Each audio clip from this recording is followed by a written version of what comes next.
بسم الله الرحمن الرحیم. د الګوزای ای لرنینګ چینل درنو او خوږو او زړه تر نږدې زده کوونکو هیله ده چې روغ جوړ او د صحت په جامه به سمبال یاست. تېره ورځ موږ د ورډ پروګرام پیژندنه وکړه. له هغې وروسته مو د ایم ایس ورډ پروګرام له انوایرمنټ یا محیط سره ځان اشنا کړ. راځو نن عملا په ورډ پروګرام باندې کار کوو.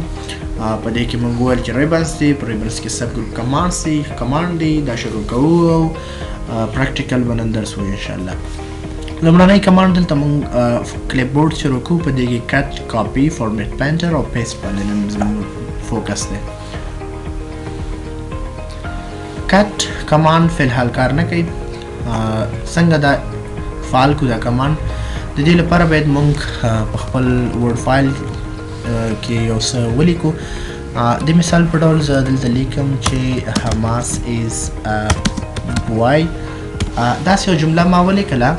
که چیرې دا جمله زه دې ځای نه کلیک انتخاب کوم د ماوس څخه مخته لاړ شم دا انتخابېږي. کله چې دا ټکس زه انتخاب کوم نو تاسو وینئ چې کټ او کاپي دواړه کمانډ فعالېږي. او که چیرې دا د دې ځای نه انتخاب نه کوم دواړه کمانډونه کار نه کوي او له فعالیت نه غورځېږي.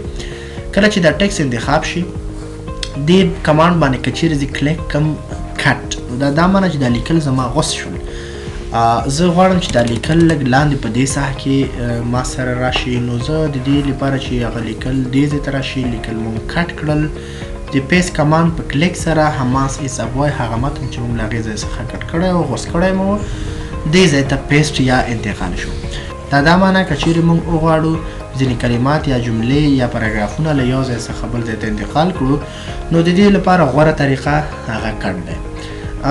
کټ پاک له دلته معلومات ورکوي. په انګلیسي ژبه که چیرې تاسو پوهیږئ کولی شئ دا معلومات ولولئ. د دې کټ کمانډ پاک له مکمل تفصیلي معلومات دي. همدارنګه موږ کولی شو چې کمانډونه په دوه طریقو وکاروو. یو د شارټ کټ په ترو دي. په لنډه طریقه د کیبورډ نه ځینې شارټ کټونه د زیات استعمال هغه کمانډونه چې زیات استعمال لري موږ د شارټ کټ په ترو کارولی شو. مګر ځینې کمانډونه شارټ کټ نه لري او موږ کولی شو دغه کمانډونه د دې کمانډ په ترو وکاروو. دا ځل زه د شارټ کټ په ترو کار کوم. حماس از ابوای جمله انتخابوم. دې ځای نه ایس کار نه لرم دا نه انتخابوم. د کټ کمانډ شارټ کټ موږ سره کنټرول ایکس ده.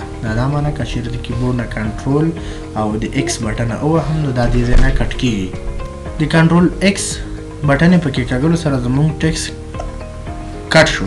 که وغواړو دې ځای کې زموږ ټکس بیرته راشي او پیسټ شي نو زه پرته له دې چې په دې کمانډ باندې کلیک وکړم د دې کمانډ شارټ کټ کنټرول وي ده. د کنټرول او د وي بټن په انتخاب سره حماس از ابوای هغه متن چې موږ هغې ځای نه د شارټ کټ په ترو کټ کړی و دې ځای کې پیسټ شو. نو تاسو کولی شئ چې کمانډونه په دواړو طریقو وکاروئ. هغه که د شارټ کټ طریقه وي او که چیرې د کمانډ په ترو وي. له دې وروسته بل کمانډ موږ سره کاپي ده. د دې د فعالولو لپاره هم موږ همدغه طریقې نه استفاده کوو. متن انتخابوو. د انتخاب څخه وروسته ټکس کمانډ فعالېږي. د کاپي بټن په کلیک سره موږ کولی شو چې همدغه متن له دغه ځای څخه کاپي کړو او د پیسټ بټن په کلیک سره یې انتقال کړو. کټ او کاپي کمانډونو ترمنځ تفاوت همدا ده چې کټ اصلي ټکس هم له هغه ځای کې نه پرېږدي او یو ځای څخه بل ځای ته په مکمل ډول انتقالوي. او په دویم ځل، دریم ځل، څلورم ځل تاسو هم کولی شئ هغه متن پیسټ کړئ او دوباره وکاروئ. د هر ځل پیسټ په کې کاږلو سره موږ کولی شو چې دا ټکس بیا کاپي کړو ځکه یو ځل ترې موږ کاپي اخیستی او کولی شو په بار وکاروو.